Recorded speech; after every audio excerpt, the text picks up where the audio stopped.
Very good morning to you all, and welcome to this first panel discussion in the DevOps Show Bangalore. Thank you for being here. I am Pradeep Seshadri. I head Solutions Consulting at Relic India. It's my pleasure and privilege both today to be hosting this panel session with the experts on stage here. And with what I've been having a chat with them over the last 1 hour or so. What I realize is there is so much rich experience in the DevOps and SRE domain, and I'm sure you're all with me today to hear more from them, from their experiences, the insights they can share that with the experience they built over the years, and of course the collective wisdom they bring to the table. Are you with me? Yes, I think everybody had breakfast, I would imagine. Coffee, all done? Then more energy, please. Are you with me? Yes. Excellent, perfect, thank you. So, gentlemen, welcome. Thank you for being here today, giving us time. Audience is keen on hearing what you have to say and share this today. From the introduction that Ruchi was giving, somewhere I felt that they are all emeritus professors from the University of DevOps and SRE. Did you feel that way? They bring so much rich experience in that field, so thank you for being here. Without further ado, what I'm going to do is delve into the questions that I have for the team here. Over the next 45 minutes, we will converse and understand more in the, particularly with observability in the SRE and DevOps domain. That's what we're going to do. So without further ado, I'm just going to start off with the first set of questions that I have. What my request of the panelists is that before they answer the question, I want them to share a lesser known fun fact about themselves. It's an optional thing, no pressure. If you feel like, please do share a fun fact because our audience wants to know what's the other side of you outside of DevOps and SRE expertise and leadership. Yeah. With that, I'll turn it over to you, Abhishek, Gaurav. I have a first question for you. What are some of the challenges that you face when trying to achieve full stack observability, and how are you trying to overcome them? Let's start with a fun fact and then the answer to the question. Please go ahead, Abhishek, Gaurav. Yeah, thank you. Good morning, everyone. So the fun fact about me, first of all. When I was growing up, I was really fond of cricket, and I always wanted to become a cricketer. I was a captain of my team, and now see, I'm a captain of the DevOps team at my company. So that's some fun fact about me. On the challenges, actually, the challenges depends on many various criteria, depending on the product, depending on the infrastructure, the kind of setup you have. But the recent challenge I'll talk about. At Greytip, because we are in the multi-cloud setup, we are on GCP, we are on AWS, our part of things is on Azure as well. And then we have on-prem infrastructure as well, where we have a data center and then all the setup. Now thinking about if I'm coming from just one cloud, it will be really easy initially for me to pick any of the observability, which is cloud native. And it's plug and play and keeps you going initially at least. But when you're in a hybrid kind of cloud, it's a really complex thing to build something which works everywhere in the same way. If there is a delta, definitely it's going to cost you. So choosing the right tool which fits your need was a really complex challenge, which we overcome by selecting the tool which is cloud agnostic. The second big challenge I'll talk about is when there are multiple data sources. So I'll quote one of the report published by the IBM, that 63% of the company struggle to correlate data when there are different data sources. So here in the observability, we have monitoring, we have logging, we have distributed tracing. We also have cost monitoring and security as well nowadays a part of the DevSecOps. So it's really true for us as well. I mean, the KPI what we follow is mean time to detect, mean time to resolve, uptime, SLOs and everything. Until unless we connect the dots, we won't be able to deliver our KPIs. To build a system which can connect the dots throughout all the observability stack what we have is again a really big challenge. How do we overcome it? By having a unified dashboard, single pane of glass. If there is multiple pane of glass, multiple tabs, somebody is running through different dashboard, definitely it will contribute to your mean time to detect, mean time to resolve. So that is a second biggest challenge. The third challenge, which is very common nowadays, many of the people are picking up. And one of the new Relic report also says that 43% of the company, because of their misconfiguration of their observability, agent, they eat up, or the cloud wastage resources 15 to 13%. We as a Greytip were one of the victim, where 20% of our infra cost was going only in the observability agent because it was misconfigured. Oh, that's big, actually. Yeah. So, so choosing the right configuration is also a very key part. Otherwise, you will end up spending more on the observability what you are going to save as a business. You have to answerable to the business. You have to calculate the ROI, and finally, it has to be a customer success where customer is not seeing any lag in your system as part of the observability. So by setting the right configuration of the agent is one of the big challenge which many of the company has to, we also have faced, and we overcome it. The final thing, and it depends on the company again, when I was at Hotstar, my observability focus was on scale. I mean, it created a world record, right? At MPL again, it was a scale where we again created a world record, and a concurrency and experience matters a lot. So setting the right threshold in observability alerting is a really important part, because that's the actionable what you get. And it varies. In the case of Hotstar, if you're not setting a right threshold, because there is a peak. Whenever the match starts, you see a peak and the surge of the traffic, and all of the threshold and metrics what generally you set will start breaking, your system will show red. You won't be able to act on any of them. So setting the right threshold in your system is also a very important thing and a challenging thing, which we learned with our experience in the system, and we always try to improve it. And over a period of some time, you will finally get into a point where it is working well for you. Generally, it is a reactive way, but the setting of the dashboard and everything where you can have a proactive way of doing the observability. So these are some common challenges. So those are really good points that you make. So misconfiguration costing a lot of money, and the other side, making sure you set the right thresholds, you get the right data that you want to observe, giving the right signals. I think these are some really good points. And of course, having more tools and more sources of observability defeats the purpose, right? So you will still have to correlate. Correlation is the key in all of this. But thank you for those views. Quickly, if I can come to Sreejith for a second view with you on the similar topic, and a really quick view of what you think Sure. the challenges are. So let me start it off saying that we have still not cracked it. One challenge that we are facing, I mean, I'll zoom out a bit, I'll go into non-technical part is, technically we have a lot of metrics. Mic closer, a bit closer. Sorry, yeah. Thanks. On the more than the technical part, right? One challenge that we are still trying to figure out, which we still haven't yet closed it off, is how do we an end-to-end 100% correlate the technical metrics with the business. When I say business, the user journey. When I use, I mean, if I take out my company, which is Meesho, a user journey of a person logging into the point of him placing an order to the point of him checking out, right? Supply or deliveries at the last end of it. All the technical metrics that we have at different levels that we have with all the metrics, observability, the whole observability stack, logging, monitoring, metrics, everything, tracing, how do you correlate that to a user journey? When I say again, how does a user interact? What are his or her friction points? What are the places where he or she drops off? What are the places where we can improve the business from the angle using the technical metrics? This is one big part, which very openly we are still figuring it out, but we still have not closed it off how to do it. But that's one big challenge that we are still seeing. No, good point, good point. I think what you're referring to is end user journeys on the platform.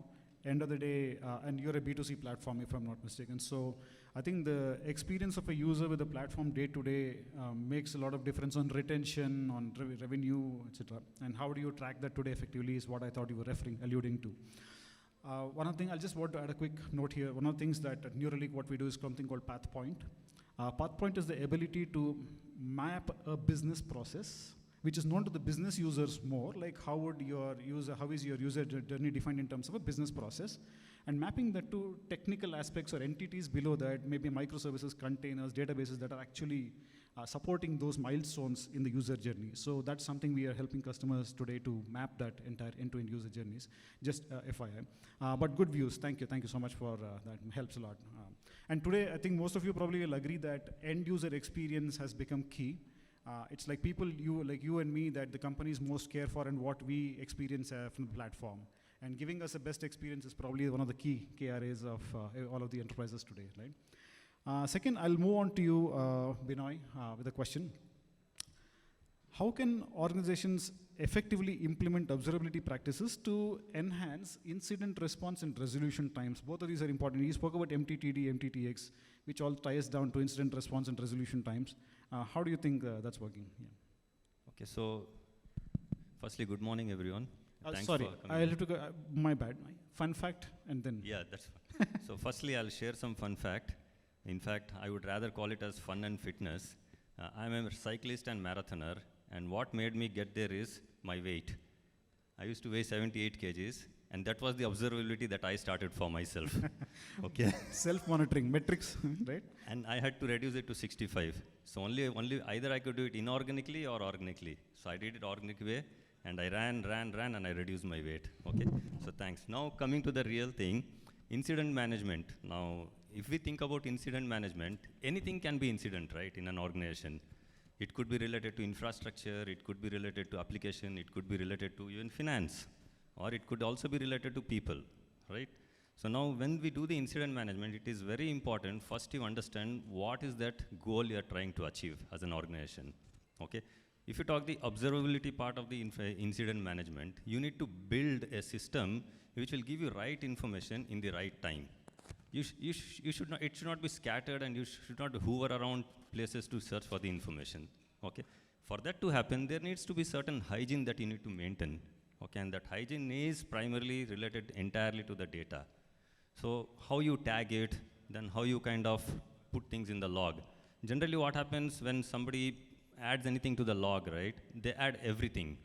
So from there, parsing the log and then identifying the right thing and passing out to the right team becomes extremely difficult. So first thing is maintaining that hygiene. And second thing, creating a proper channel. That channel could be anything. Today, if you see at Jump Cloud, we have basically integrated with Slack. So immediately there is a Slack channel where we send the notification. And the notification is sent to people worldwide. Because incident can happen any point of time, right? And availability of people to solve that incident is what matters. And availability, only way to achieve is 24/7. We don't have to make anyone work 24/7. Instead, combine team together across the globe, they can cater 24/7. So alert mechanism should be in such a way that it has people from various countries so that anybody can just pitch in and start addressing to that incident. Okay. Many companies, what they do is they kind of lose the battle in terms of building their infrastructure right from the start. What they do is they just go and build big bang approach. Don't do that, okay? Do it step by step, what is that you need. Otherwise what will happen is you'll cough up huge money at the end of the day. And then that will become your incident rather than focusing on customer and the product. So instead, focus on what is needed for the organization and try to build an infrastructure or try to build a support system. You can call that, in one of the project, we call that as a command center, where everything is there on the command center. And that command center kind of gives visibility of the infrastructure, it gives visibility of the applications, network, then people, and it also gives visibility of the finance. Now, today cost optimization becomes one of the key factor. So that also could be an incident. Definitely it's not stopping your customer, but it is burning your pocket, right? So treat that also as an incident. If you control your pocket, then tomorrow you will be serving better to the employees and as well as to the customers. Okay, so with that said, there are a lot to talk about this. It's an endless topic.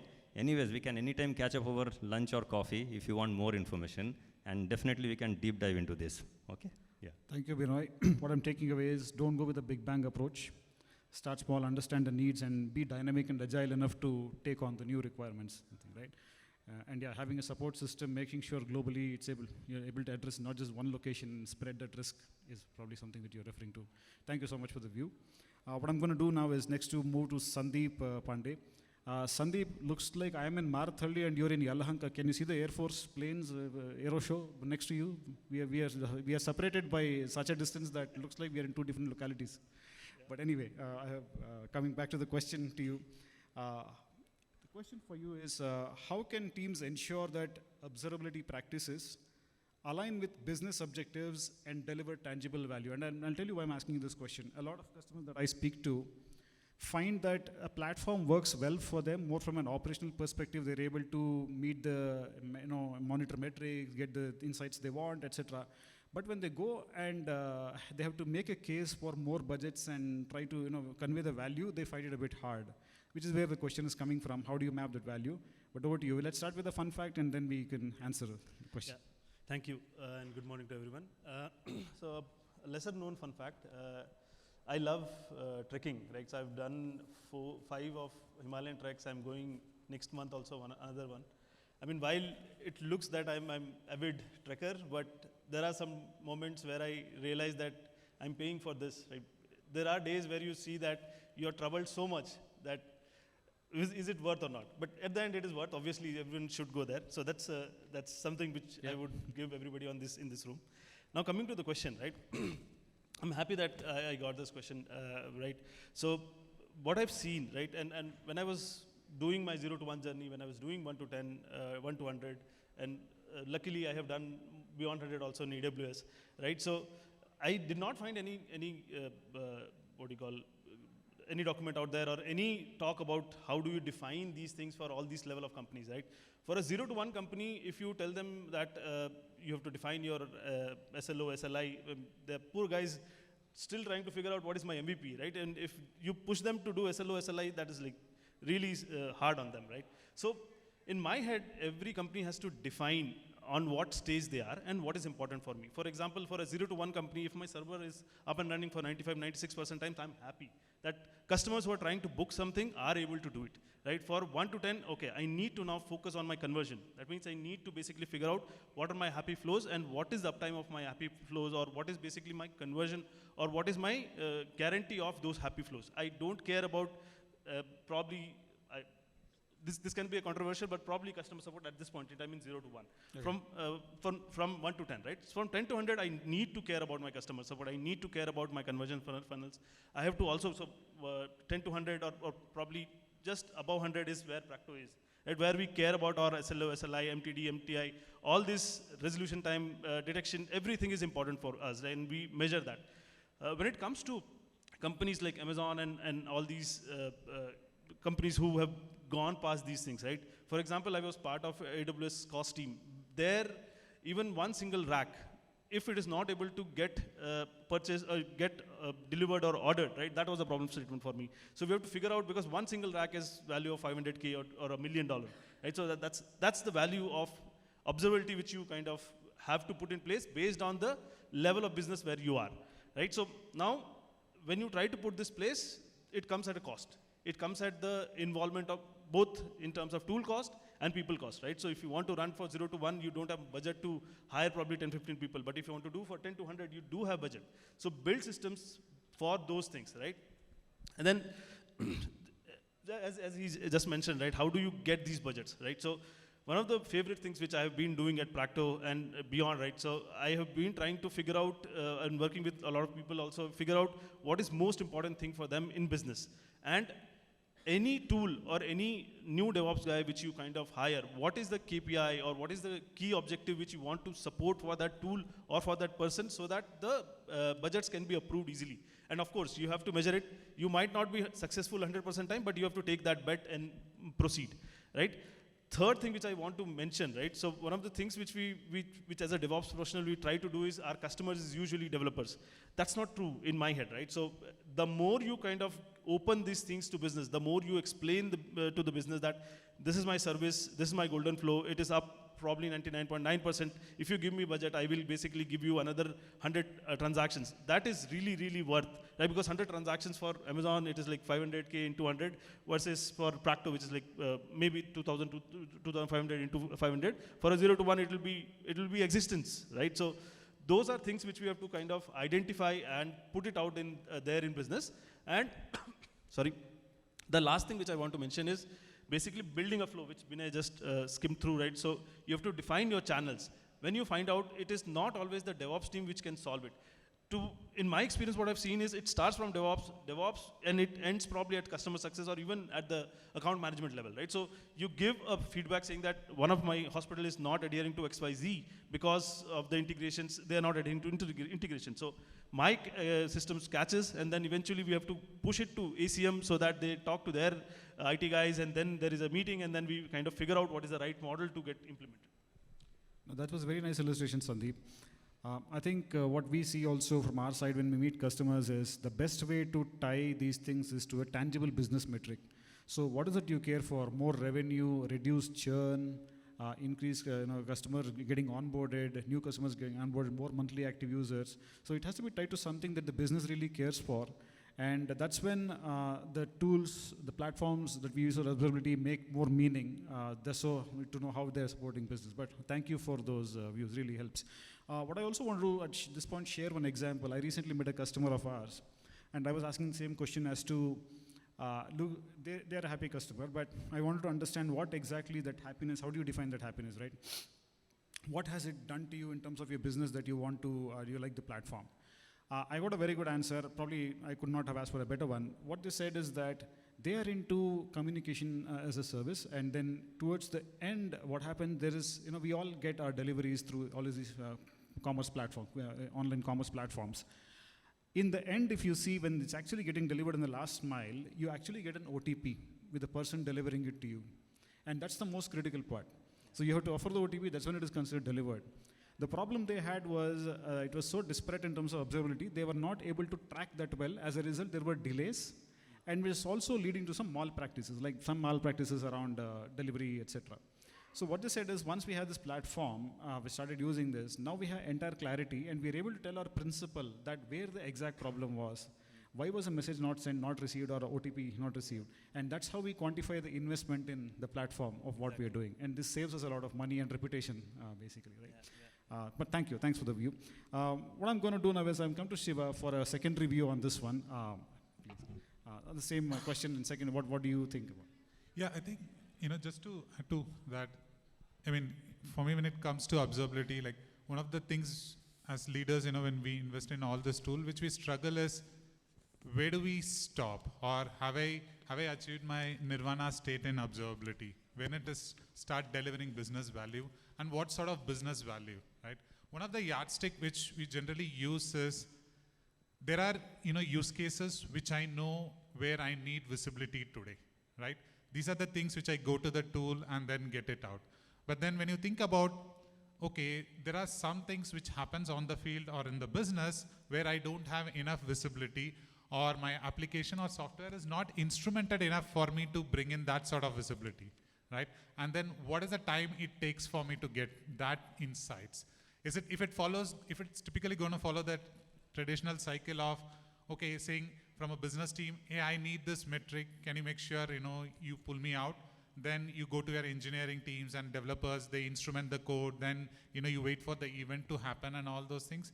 I think the yardstick is, what is the time which you take to get this metric out whenever you needed it, right?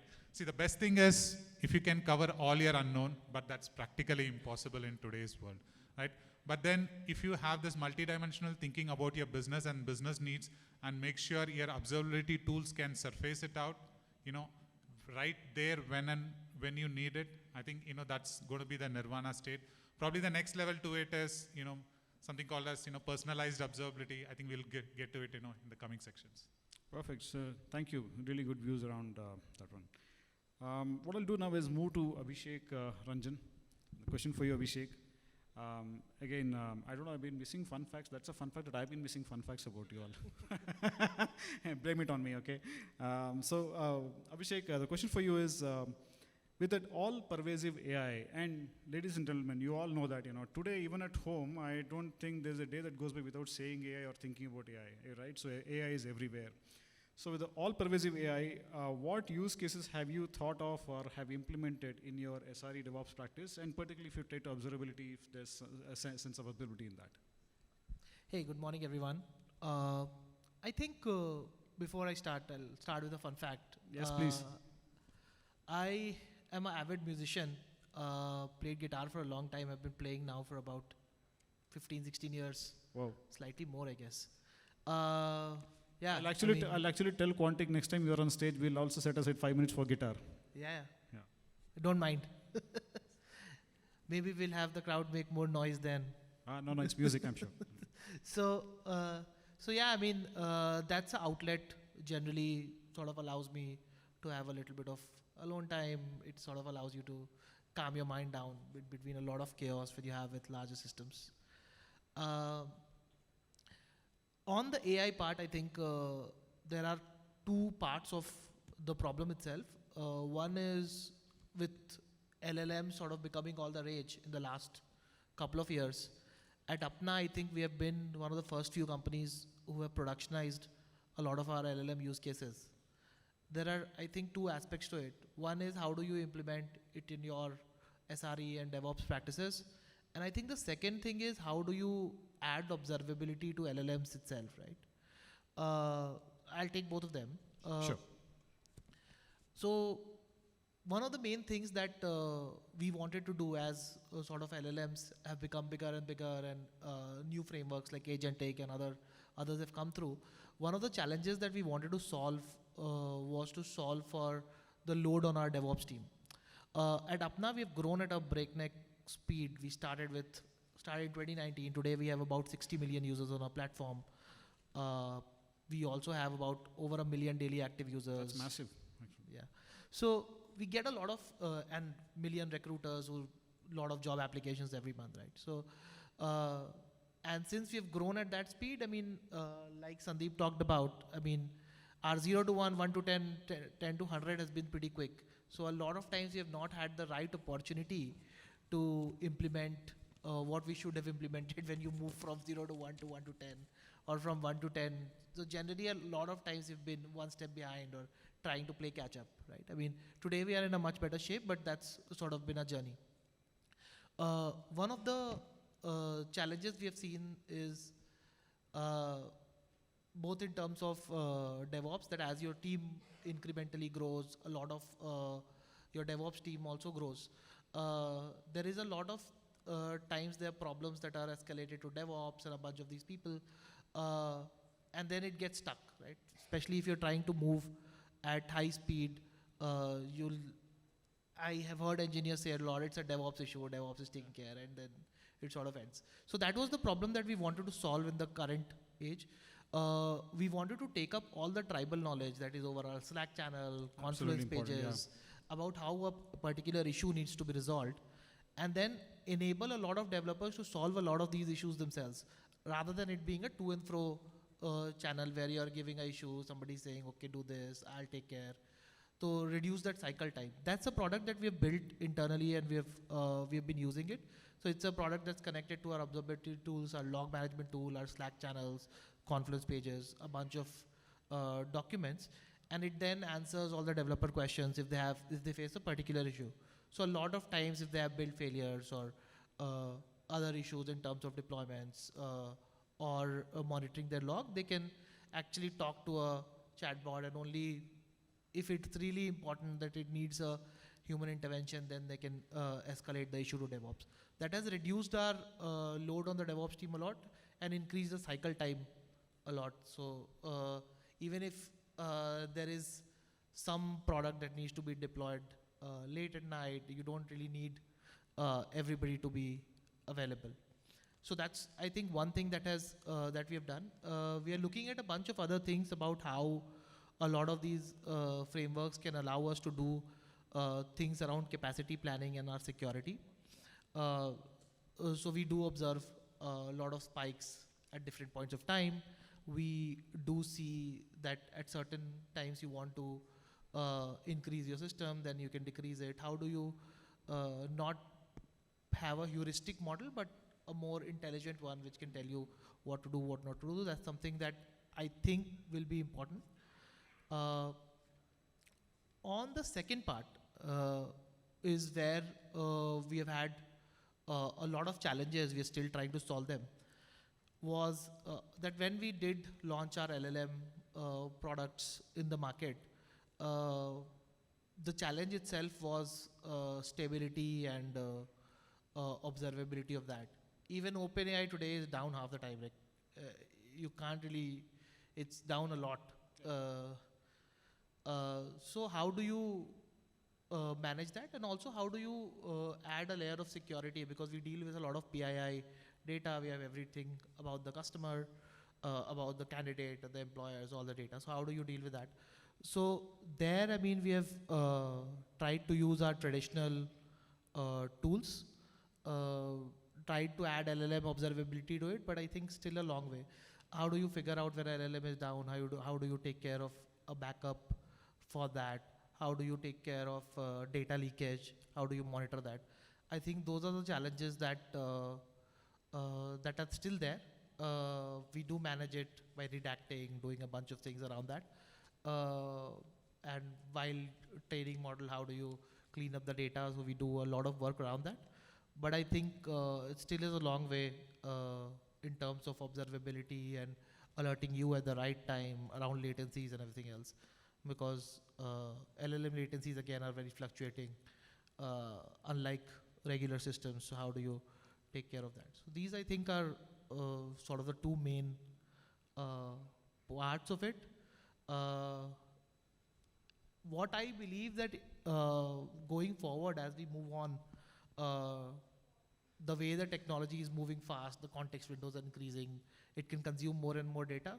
I think it will be a big boost to the kind of decisions we can make, and it will also, I think, significantly reduce time to do RCAs for issues for us. Yeah. Sounds good. Thank you so much. That was a good illustration. I think what I read from that is one is capturing tribal data and make sure it's available for everybody through the AI system. Forecasting, help load forecasting. That's what you would do with that. But good you share. Thanks so much for that. And anomaly detection, that's what we use it for as well. Yeah, sounds good. What I'll do now is come to you, Abhishek, Gaurav again.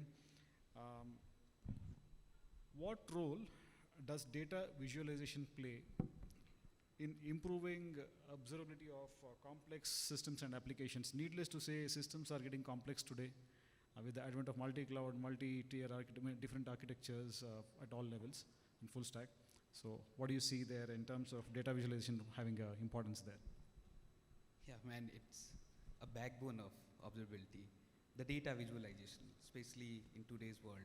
As I said, we are into the multi-cloud, we have on-prem. And Great HR is a full HRMS system where we have so many modules. Imagine you are trying to log into the system, trying to mark your attendance, but then you go and apply for the leave and leave is not working. As I said initially, as per the IBM report, when there are so many data points, it's really hard to correlate the data. What is happening because of what? And we generate in observability generally, I mean, in my system, we generate 2 TBs of data every day.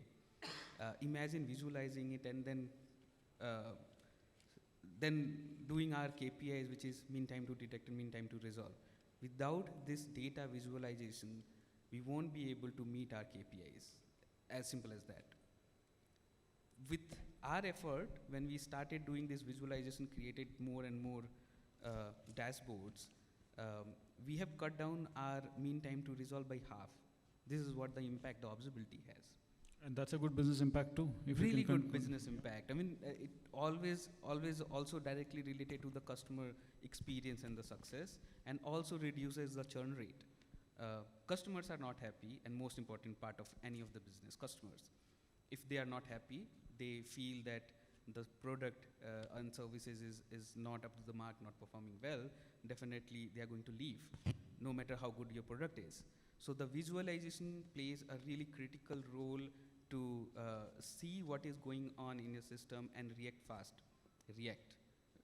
Still, that's where I think the AI can help us analyze the data more faster and give us a more visualization where we can predict and not just be on a reactive way. So coming from, you just try to imagine a user journey. He's trying to log into the system, and then he is trying to use so many modules in the microservices, which is distributed, multi-region, multi-cloud. It's really hard to make a sense out of the data unless you connect the dots. And I think New Relic, I think one of the use cases, what you said is you're building. It's a really nice one. will help. So when you are able to imagine visually that, okay, the request is coming from here and it's going to this path, maybe my DB is down not because of DB has some issue, one of the microservices is causing some kind of issue to the DB, and that's where there is a back pressure on the DB and it's able to do. Also on the proactive approach, because why we create a glass, so many pane of glass, is somebody is watching and seeing and predicting. Because of the visualization, they can predict what is going to happen, and we can take some action to prevent the incident. Now, again, the KPI, what we want to reduce the incident. Our uptime has to be really low, high, has to be 999s, 499s, or 599s, if you could. Our SLO has to be met. This all can happen because of the visualization. So, I can't imagine observability without the visualization. Absolutely spot on. I think you can have as much data as you want, bring it anywhere, but if you, end of the day, if you cannot slice and dice it and look at it, there's no point in that. It's like you have a car without a dashboard, so you don't know what speed, what fuel efficiency, what all you have. Right, excellent. And I think in your case, customers have a reason to feel unhappy about two things. One, I'm sure you're fixing, which you already fixed. Probably it's your continuous endeavor to fix that they get a good experience. I think other part is, on the lighter side, he represents a company who manages pay slips also. Payroll and everything else. Right? Just an encoding part of it. So anybody opening a pay slip can feel unhappy, right? Sometimes. Right? Not always. We hope that everybody is happy looking at a pay slip, but that's an unhappiness probably you can't control, but I think from an experience perspective, definitely you're doing what you're bit. If they're not able to apply for the leave, definitely they exactly. See, leave management, exactly. Manager approving leaves. But yeah, good. Nice of you. Thank you for that answer. What I'll do is I'll move to Sreejith for the next question. How do you quantify the impact of observability in your DevOps SRE practice? I think we have spoken about it a bit, but I think I'll probably need to understand a bit more from you on how do you exactly quantify the impact of it on DevOps SRE? In a single line, the impact of quantification is to even term an exercise successful or not, right? I'm sorry? To term an exercise even successful or not. Yeah. So for us, I'll take a different example rather than the tech part. So one thing that Meesho had been looking at, I think many other companies would also have been right now with the tie after COVID, has been on cost. Cost is a part that we are, a single point was given to us, we have to reduce cost.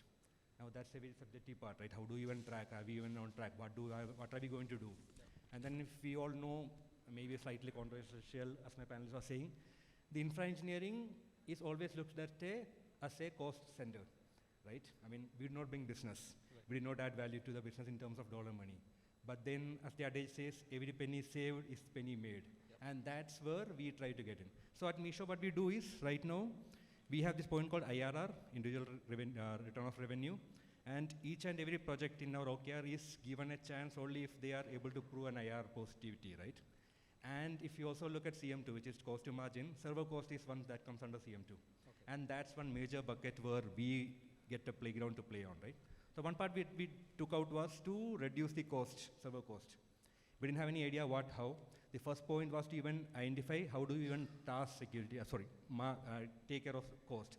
Other than in that time we were in AWS, the entire console bill that you get, but what further, how do you know?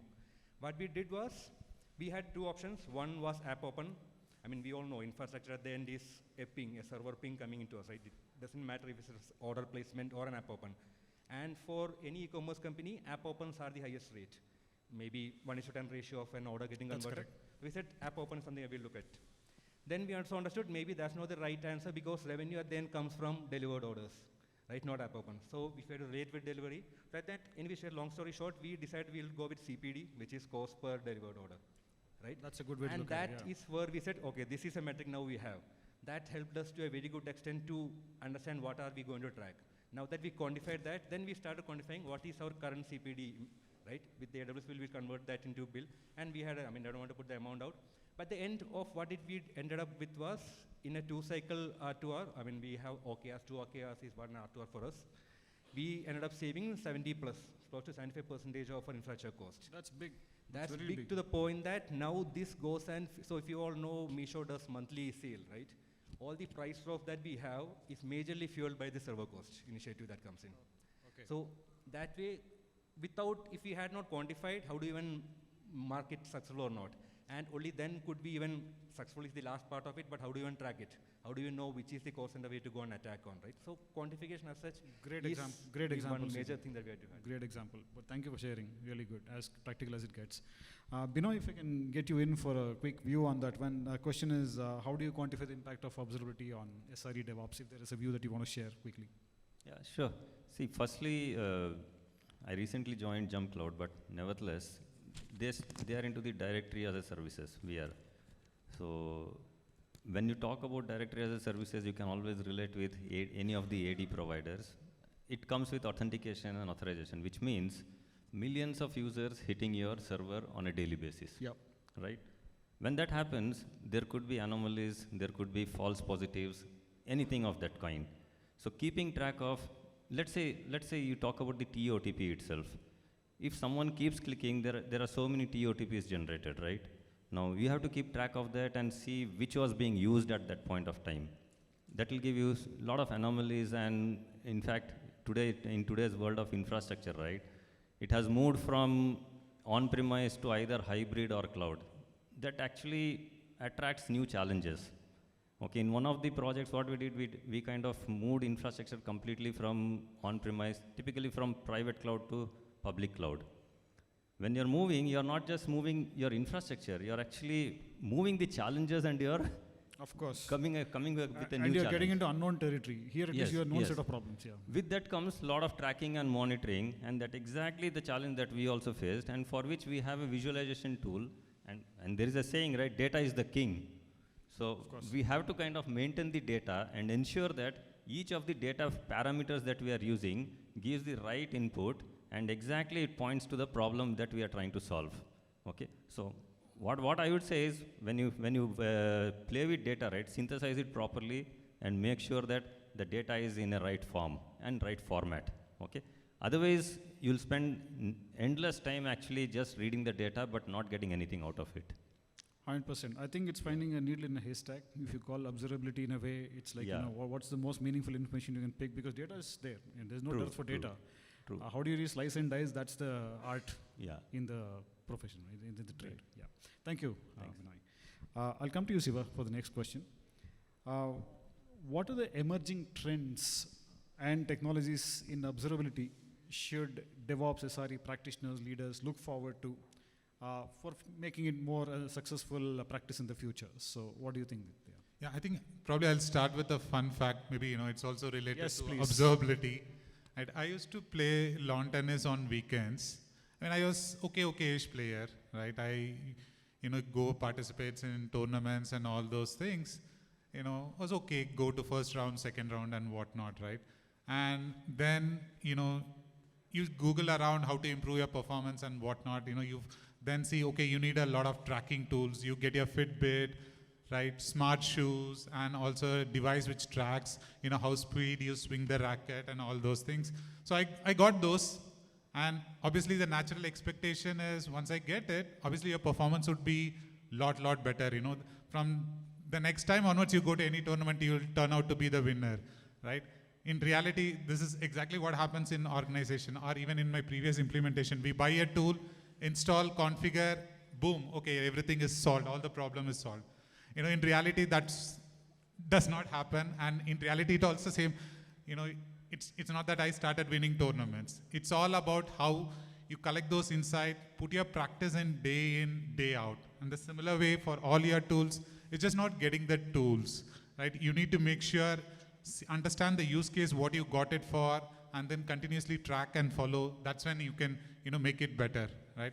And to that extent, I still haven't won tournament, but at least now I can confidently say I have crossed quarters and semis. So it's still an ongoing journey, like how observability is, right?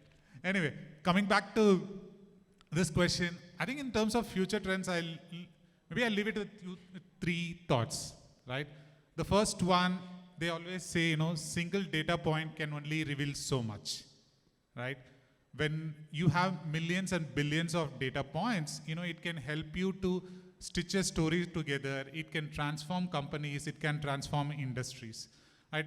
And of late, I see a lot of code getting generated by LLM and all those things. And my initial look at it is, oh man, it generates, obviously it solves a business problem. When I look at the amount of logs or metrics it is generating, maybe the LLMs are not trained enough, to emit those metrics. Because if you don't have sufficient instrumentation, you really don't have any observability, right? So that's going to be the first trend which we need to watch out for. Teach these LLMs or all the future AIs, to make sure generate code which is not only solving business problem, which is also helping in observability, right? That's the first one.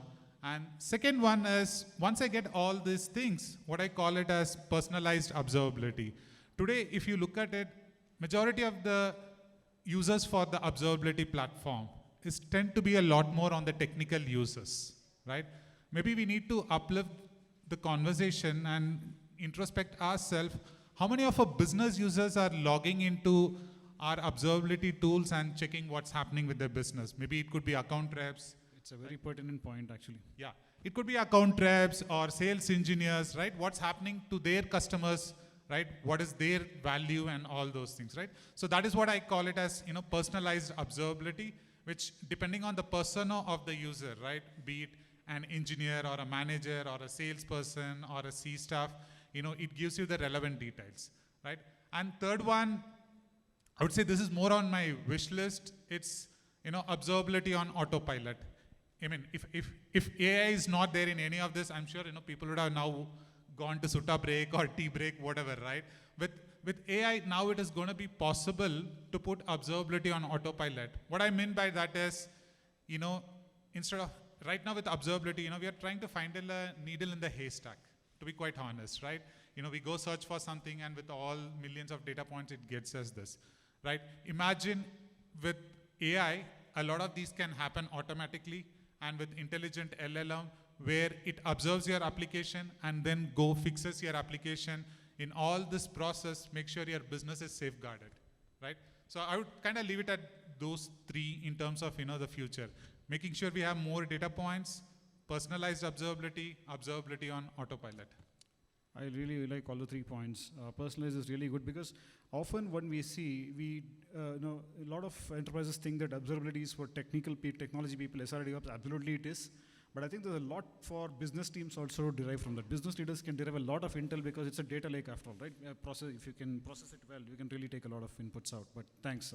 And yeah, it's on autopilot moving forward. You'll also hear from us more and more moving forward from Relic that it's more on intelligent observability, artificial intelligence, etc. That's where we are headed to. What I wanted to, I think we are on time right now. What I want to do is, Sandeep, if I can just bring you in for if you had a quick advice to give for SRE DevOps practitioners on observability, what would that be in a real quick sentence? Yeah. So, in my experience, right, there are two kind of customers which we have to cater to as DevOps, right? One, as I spoke about, the business guys, right? So, and Shiva has mentioned really well, we should measure against how many our business users are actually caring about our systems and looking at the data which we are publishing to everyone, right? So that's one part. The second is on the developer happiness or developer usage of our data, right? Great point. We have to be very, very careful. So in my head, DevOps or platform team is responsible for the efficiency of developers who are working in my company.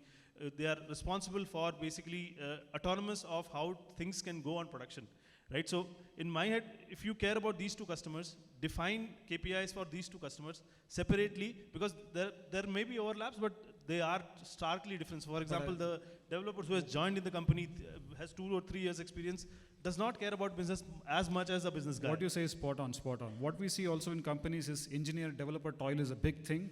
The more you can make it easy with a proper platform and more intelligent platform, that becomes easier to retain them and put them into their work into better use. That's what it is. But thank you for the view. With that, we come to the end of this panel discussion, the first panel discussion for the day. I must say, on behalf of you, I'm going to thank all of these eminent panelists today for sharing their views, really useful, and sharing your experiences and best practices. Couldn't have asked for better, but thank you for giving us time. And again, you've been a great audience. Thank you for giving us time this morning and being a keen audience here. Have a good day, rest of the day, and see you around. Thanks, thank you.